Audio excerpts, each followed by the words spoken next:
Jadi soalan saya seterusnya, apakah nasihat yang Tamat Mulia Tok Undang kepada generasi kita pada hari ini, yang ialah mungkin baru nak berjinak hari ni, mungkin dia pertama kali tengok ni. Ya kok macam tu kan. Jadi apa nasihat yang boleh diberikan kepada mereka? Pada generasi Y lah ya. Saya beranggap bahawa tuan-tuan merupakan pemimpin masa depan. Ya. Jadi apabila kita diamanahkan sebagai pemimpin masa depan, tak kiralah di semua peringkat, mungkin menjadi pentadbir-pentadbir di jabatan-jabatan kerajaan, mungkin menjadi pentadbir-pentadbir dalam parti-parti siasah, mungkin menjadi pentadbir kepada golongan GLC dan sebagainya, maka hendaklah kita melengkapkan diri kita sebagai generasi yang nak memikul amanah ni. Pertama, kita must be knowledgeable. Kita tak nak generasi Y ni merupakan generasi yang kaku. Dia hanya pergi universiti, mendapat diploma, ijazah, degree, doktorat dan sebagainya, PhD. Dia keluar, dia hanya mahir dalam bidang yang dia ceburi saja. Sedangkan ilmu tu sangat luas. Contoh, local knowledge, ya, kemahiran tempatan. Ya. Kenapa saya timbulkan local knowledge ni? Kalau kita lihat suasana ekonomi yang muram hari ini, berbanding dengan kita anjak sedikit zaman nenek moyang kita dulu. Ya. Hari ini, apabila berlaku komoditi harga getah turun, sawit turun, hilang pekerjaan di kalangan ramai, penjawat-penjawat awam, swasta dan sebagainya, mereka jadi panik. Ya? Mereka tak tahu, hilang punca macam mana nak menyelesaikan isu keluarga dan sebagainya. Jadi banyak kes-kes yang berlaku. Contohnya, kalau di tanah-tanah Fekra ataupun di tanah-tanah Felda itu, mereka hilang punca. Maka wujud pula satu fenomena lain, ya. Mereka bertelefon dengan kawan dia 10-15 orang, bawa tikar getah masuk dalam sawit, main judi. Jadi dahlah pendapatan tak ada.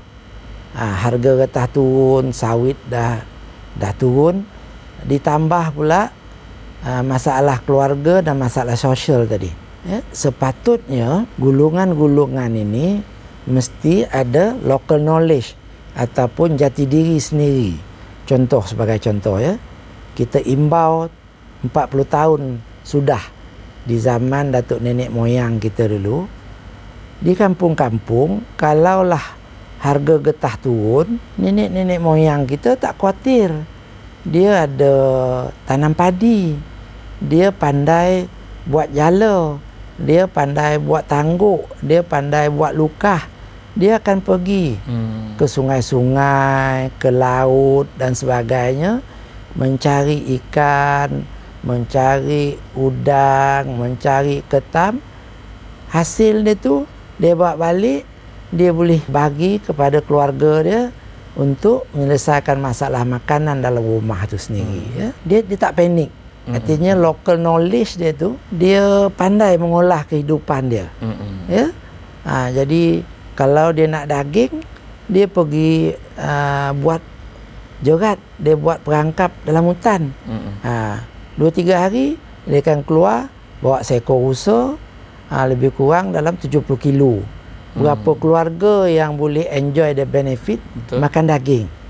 Dia boleh tangkap landak, tangkap pelanduk, tangkap kijang. Begitu juga dia pandai mencari umbut dalam hutan, dia buatnya sayur, dia pergi ke sungai-sungai, dia ambil paku pakis, dia ambil kangkung, dia ambil sayur-sayuran yang ada di sekitar kawasan-kawasan rumah dan sebagainya, berbanding dengan masyarakat hari ini. Betul. Oleh kerana local knowledge, kemahiran tempatan tu tak ada pada diri dia, dia hilang punca. Jadi bila dia kalah main judi nanti, tengah hari dia balik ke rumah, dia tanya isteri dia, apa pasal kau tak masak? Kau buta, kau tak nampak aku lapar ni. Kau tidak menyediakan nafkah kepada anak dan isteri, tiba-tiba kau balik, kau tanya apa tak sediakan makanan. Mana nak ambil beras? Berbanding dengan orang yang ada local knowledge. Contoh je datuk nenek kita yang 40 tahun dulu, dia tak khawatir tak ada beras dalam kepuk tempat padi dia. Dia ada padi. Dia boleh kisar padi tu menghasilkan beras. Dia tidak bergantung kepada pasaran yang hari ini. Betul. Itulah kelebihan yang tak ada pada generasi yang hari ini. So kita kena develop generasi Y ini supaya terapkan balik local knowledge tu. Dan saya juga nak menyeru kepada anak-anak muda di luar sana supaya banyakkan pembacaan. Sama ada buku-buku yang berbentuk ilmiah, buku-buku yang berbentuk agama, sebab melalui pembacaan itu dia membentuk satu minda yang sehat, supaya generasi-generasi yang akan datang itu merupakan seorang yang knowledgeable, mempunyai pengetahuan yang tinggi. Lepas tu kalau dia jadi seorang yang pentadbir, dia menggunakan satu lagi yang tak ada dalam buku di universiti, ialah kebijaksanaan, menggunakan budi bicara. Ramai hari ini terlalu menggunakan SOP yang ada pada buku. Tidak dinyatakan dalam universiti menggunakan budi bicara itu kurang sangat. Ya? Dia ikut straightforward ya. Buku ni satu peraturan. Ya. Sedangkan budi bicara itu ialah satu freedom yang sangat luas. Ya. Apabila kita menggunakan budi bicara, banyak pertimbangan yang kita gunakan. Dia melihat, contohnya kita nak menjatuhkan hukuman, kita seorang hakim mahkamah tinggi, kita nak menjatuhkan hukuman kepada seorang ketua keluarga ni. Apabila kita melihat kepada fakta dia, contoh ketua keluarga ni mencuri seekor ayam. Kalau dalam buku ni dia kata boleh dipenjarakan maksimal 4 tahun kerana mencuri, contohlah sebagai itu ya. Tetapi boleh tak kita menggunakan budi bicara, kita tengok si A yang dituduh ni umur dia berapa, apa tanggungan dia kepada keluarga dia, kepada isteri, kepada anak, kepada emak dan sebagainya.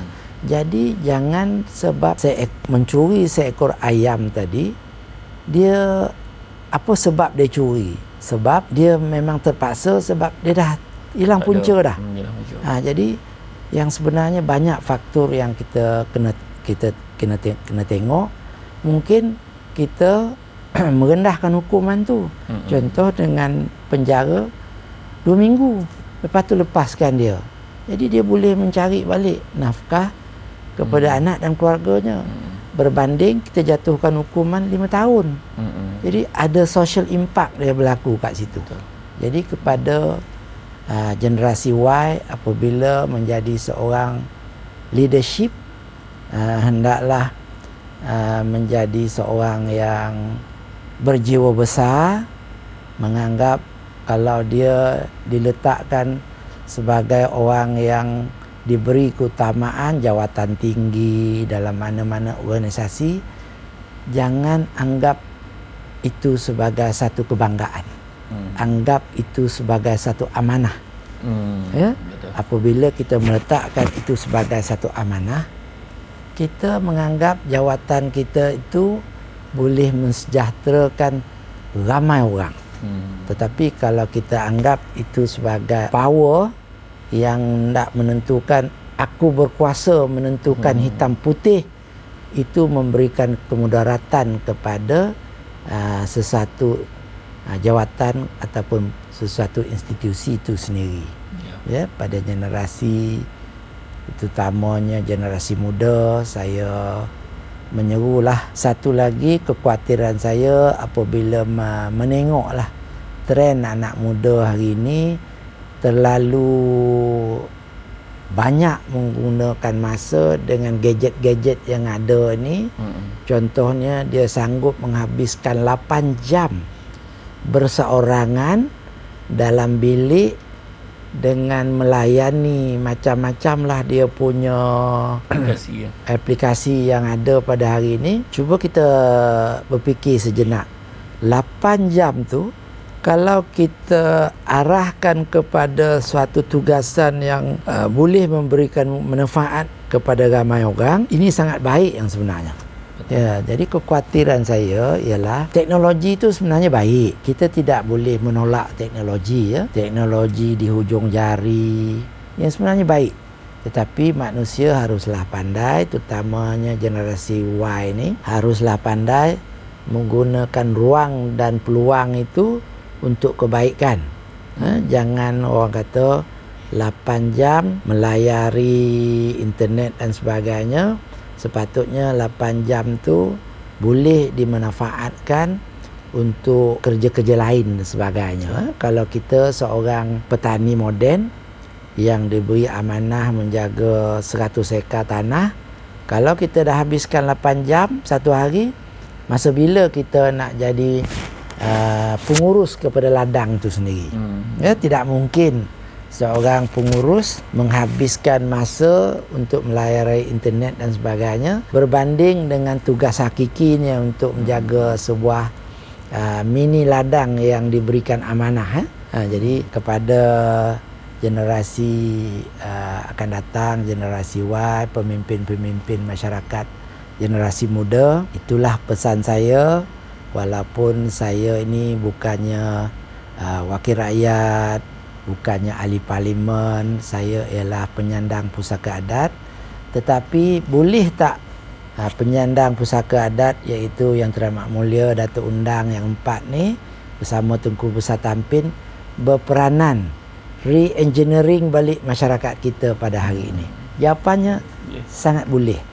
Dekatilah Datuk-Datuk Undang yang 4 dan Tunku Besar Tampin, berikan ruang dan peluang untuk bertukar-tukar pandangan dengan Yang Teramat Mulia Datuk-Datuk Undang ini, supaya generasi anak-anak muda ni bukan menjauhi institusi Raja di Negeri Sembilan ni, ya.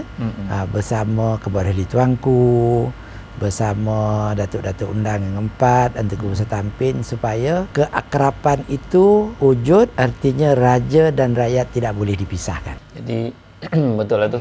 Sebenarnya yang pertama tadi yang saya ingat, kita kena jadi generasi muda yang knowledgeable. Yes. Knowledgeable bila ada pengetahuan. Dan yang paling penting sekali pada saya, paling malu sekali lah nak pula orang Negeri Sembilan tapi tak tahu tentang adat Negeri Sembilan. Allahu Akbar, malu tu. Itu sebabnya ilmu ni semua jenis ilmu. Semua jenis ilmu termasuklah ilmu berkaitan dengan adat istiadat, kan? Adat kadang-kadang kita pun tak tahu. Dengan ada asal usul kita miskin betul tu, dia bukan miskin duit, tapi kita miskin dari segi ilmu, tak tahu asal usul kita macam mana dan sebagainya. Okey, dan begitu juga tadi memang betul generasi dulu-dulu dia tak panik kalau dalam isu macam ni tiba-tiba jadi banjir besar, apa benda dia akan jadi alternatif dia.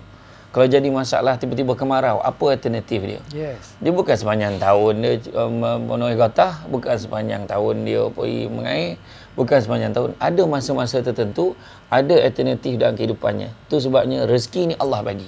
Yes. Kita jadi manusia yang bila susah dah mula dengan manusia mana lah nak disembah ni, minta tolong pula. Ya. Sedangkan kita ni orang kata tu sebabnya kita kena fikirkan dengan lebih dalam lagi betapa banyaknya alternatif-alternatif yang Allah berikan kepada kita. Ya, betul. Dan sebagai penutup, tuan-tuan dan puan-puan sekalian, Datuk yang terutama Undang Luak Johor juga, dia bukan hanya sekutu mentadbir, beliau juga sering kali menjalankan kerja-kerja kebajikan, memberi bantuan kepada OKU, golongan-golongan memerlukan golongan asnaf dan sebagainya.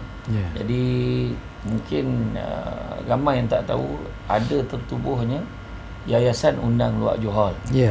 Jadi mungkin Datuk Yang Terutama bolehlah Datuk Yang Mulia boleh kongsikan tentang apakah latar belakang yayasan ni, supaya mungkin ada yang berasat nak menyumbang, nak berbakti, supaya ada bahagian kita ni membantu. Mungkin silakan. Terima kasih Ustaz. Soalan yang sangat baik, yang sebenarnya apabila saya diberi amanah dilantik sebagai Undang Luak Johor pada tahun 2017, perkara utama yang saya lafazkan dalam ikrar saya, sumpah aku janji saya memegang jawatan dan menjunjung pusaka adat itu sendiri, menubuhkan sebuah yayasan. Sebab saya fikir sebelum ni di Johor tak pernah ada yayasan. Apabila anak-anak muda contohnya dah dapat keputusan universiti, nak masuk universiti, ada yang datang menangis. Saya tanya, kenapa kamu menangis? Dia kata, Datuk, saya tunjukkan keputusan saya dapat masuk universiti ni, ayah saya tak pandang pun tu.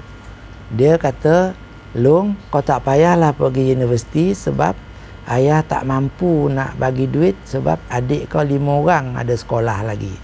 3 sekolah menengah, 2 sekolah rendah. Kau tak payahlah, kau cari kerja lah Long. Jadi saya terlintas pada fikiran saya untuk menubuhkan sebuah yayasan. Tujuan dia ialah untuk membantu golongan-golongan sasar ni banyak kepada charity, CSR lah ya.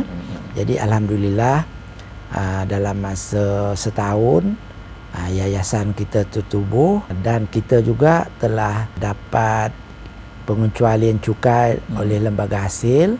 Siapa yang mengimpak, menderma kepada yayasan, maka ada diberikan potongan oleh lembaga hasil. Jadi tujuan yayasan ditubuhkan, ia adalah satu badan tidak berunsurkan berniaga. Dia memang 100% untuk charity lah, untuk kebajikan, CSR dan sebagainya. Dan banyak dah kita berperanan dalam mengenal pasti pelajar-pelajar miskin. Kita bagi one off duit untuk mereka menyelesaikan yuran-yuran di universiti. Pelajar-pelajar yang susah, kita beri kepada sekolah-sekolah. Contoh, murid-murid tingkatan 3, tingkatan 5, kita panggil pengusaha kantin, kita bayarkan duit. Sebelum masuk peperiksaan, sarapan pagi dulu di kantin. Sebab kawasan perkampungan kita ni kadang-kadang pagi-pagi mak dia dengan ayah dah pergi masuk kebun, dah pergi menoreh seawal 6 pagi. Jadi pelajar-pelajar nak ambil peperiksaan ni, kadang-kadang dia tak sempat nak sarapan pagi. Sampai ke dewan peperiksaan, dia tiba-tiba pening. Dia tak sarapan rupa dia. Jadi dengan adanya peranan yayasan tu sendiri, meletakkan sebahagian daripada duit kepada pengusaha kantin, pelajar-pelajar ni datang-datang sarapan dulu. Ada secawan Milo, ada sekeping roti ataupun kari pap. Selepas sarapan pagi, beratur, barulah masuk dewan peperiksaan. Yang tu saya dapat depan mata saya sendiri masa anak saya di Kuala Lumpur dulu ya. Saya hantar anak saya nak masuk dewan peperiksaan. Seorang pelajar lelaki ni rebah. Lepas tu dia muntah. Hijau muntah dia. Lepas tu kita bangunkan dia. Saya kata, Dik, kenapa Dik? Dia kata, saya pitam, saya tak ada tenaga. Saya kata, tadi sebelum datang tu sarapan pagi tak? Tak. Mak keluar awal, ayah keluar awal bekerja. Jadi daripada situ saya tahu. Ya, artinya pelajar-pelajar nak ambil peperiksaan ni kadang-kadang dia mengalami tekanan. Dah lah perut lapar. Lepas tu nak periksa pula, dia menerima tekanan, dia collapse, dia pengsan dia. Jadi kita tak nak peristiwa tu berulang, kita ada pengalaman, kita comply lah di kawasan kita ni. Tingkatan 3 berapa hari peksa, semua kita yayasan keluarkan duit sarapan pagi dulu. Begitu juga kepada pelajar-pelajar tingkatan 5. Kita nak lihat supaya ada peningkatan kepada sistem pendidikan tu sendiri, ya. Jadi apabila yayasan tu wujud, banyaklah pihak-pihak nak berkolaborasi, dan alhamdulillah kita juga dipilih oleh Food Bank Malaysia bekerjasama dengan yayasan memberikan makanan-makanan yang elok, masih elok lagi, diturunkan kepada yayasan untuk kita agihkan kepada golongan-golongan sasar yang ada di Negeri Sembilan, ya. Bukan saja Johor. InsyaAllah kita akan bagi agihan tu ke setiap daerah sedikit masa lagi. Ya.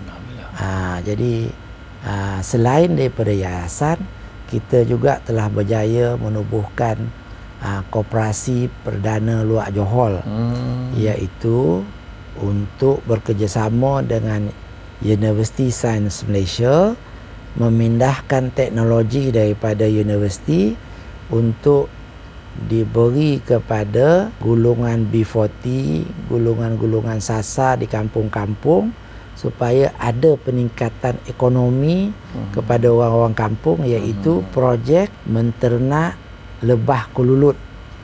Ya.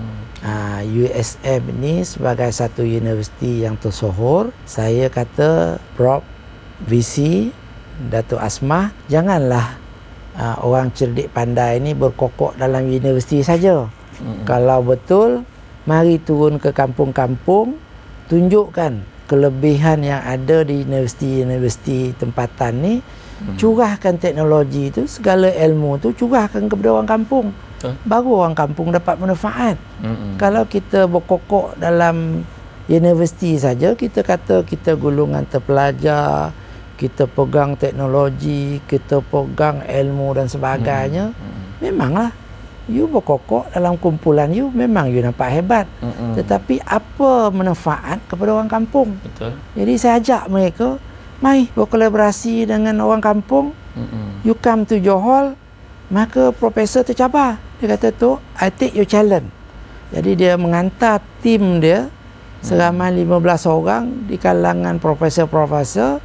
Bila dia datang ke Johor, Negeri Sembilan, dia melihat persekitaran dia. Dia kata, Datuk, rupanya Johor ni satu lokasi yang berdaya saing. Saya kata, berdaya saing macam mana? Johor ni bukannya kawasan industri, bukannya satu kawasan nak mengadakan perumahan moden. Ini kampung. Dia kata, yes, kita universiti, kita ada teknologi, kita pandai dari sudut local knowledge. Kita tengok geografi Johor bagus. Kita nak ternak madu kelulut. Madu kelulut, you ada sampel ke? Dia kata dia dah buat di Kelantan.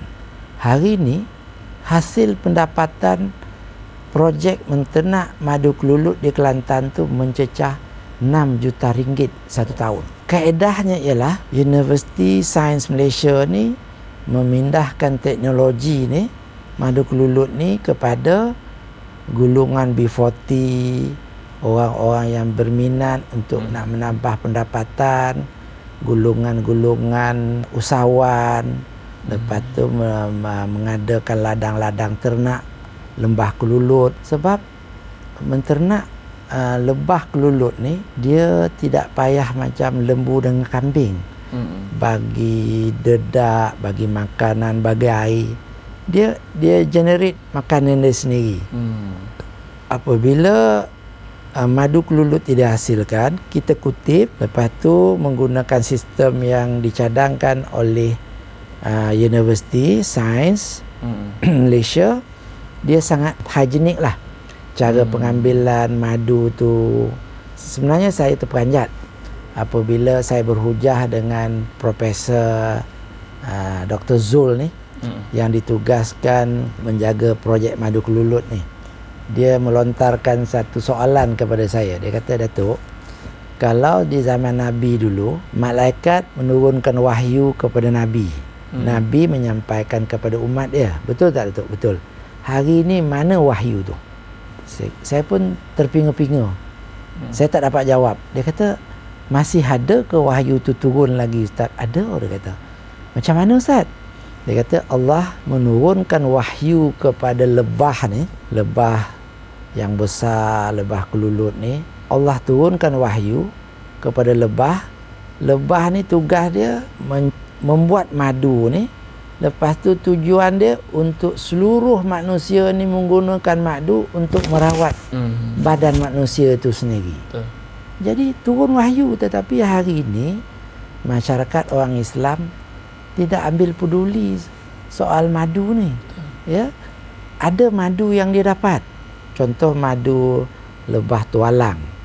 Tapi cara dia memuliakan madu tu memang tidak mengikut SOP yang sebenarnya. Contoh, dia menurunkan madu 10 sarang madu lebah dia dapat, madu tualang.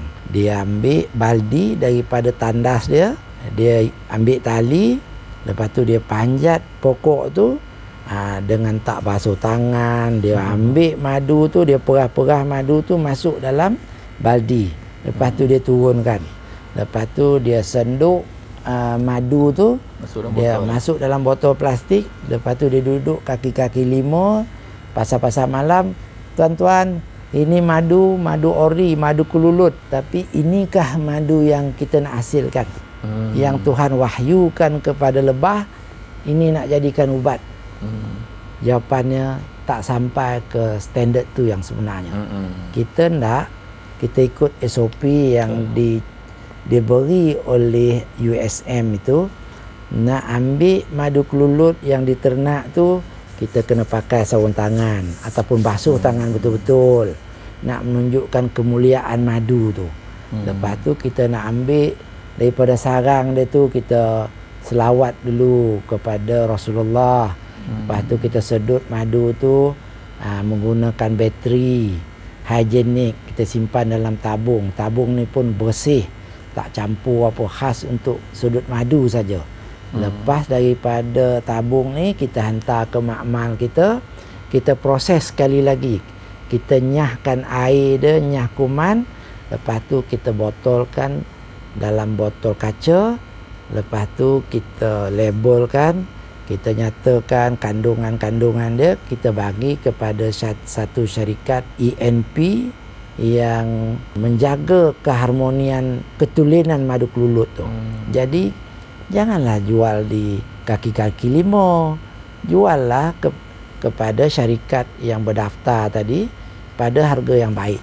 Betul. Ya. Jadi nilai yang kita dah upgradekan tadi tu barulah dia sejajar dengan apa yang disebut dalam Al-Quran, iaitu madu penawar kepada banyak penyakit dalam dunia hari ini.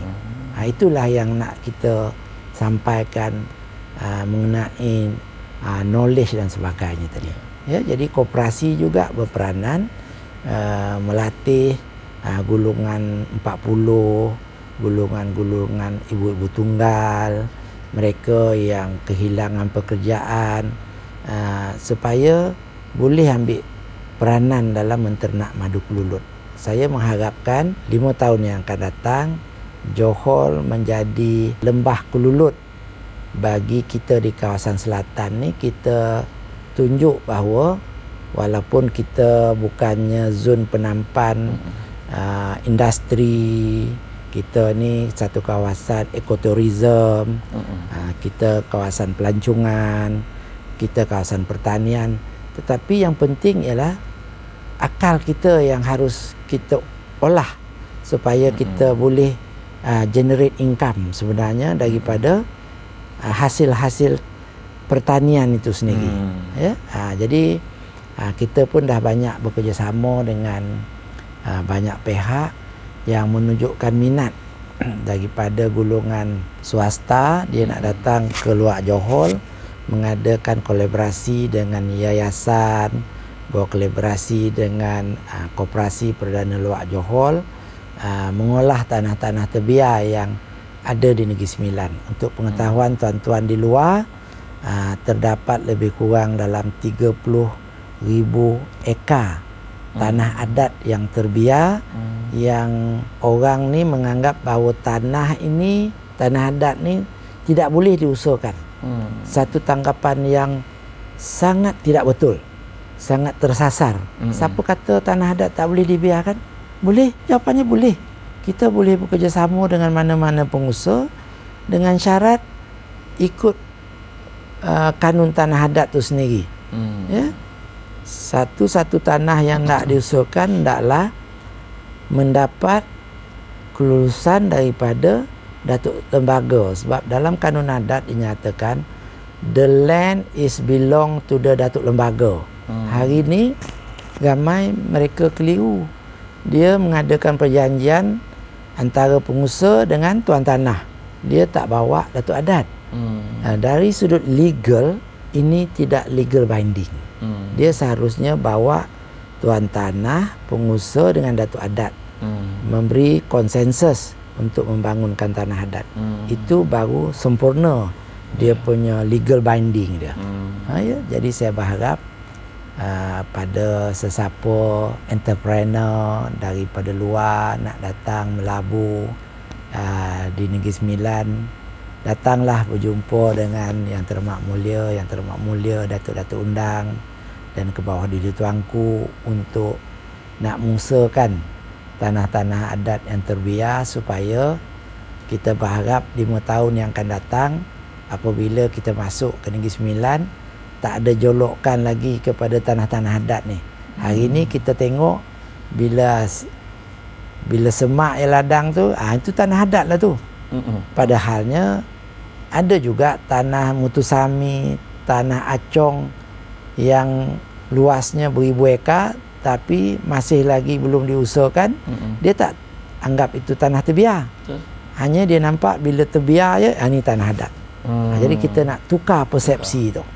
Jadi dengan harapan insya-Allah bagi kami sedikit masa, insya-Allah kita lihat dalam masa 5 tahun yang akan datang akan ada pembaharuan kepada tanah-tanah adat, supaya generasi tanah adat itu dinobatkan sebagai menjana pendapatan kepada orang-orang kampung. InsyaAllah. Ya, baik, terima kasih. Jadi itulah siapa sangka kan, di samping kita di Johor ini kita ada yayasan Undang Johor untuk membantu mereka memerlukan. Bantu golongan asnaf, membantu OKU, golongan-golongan asas yang memerlukan. Begitu juga kita ada Koperasi Perdana Undang Johor yang mana kita juga boleh menjana pendapatan.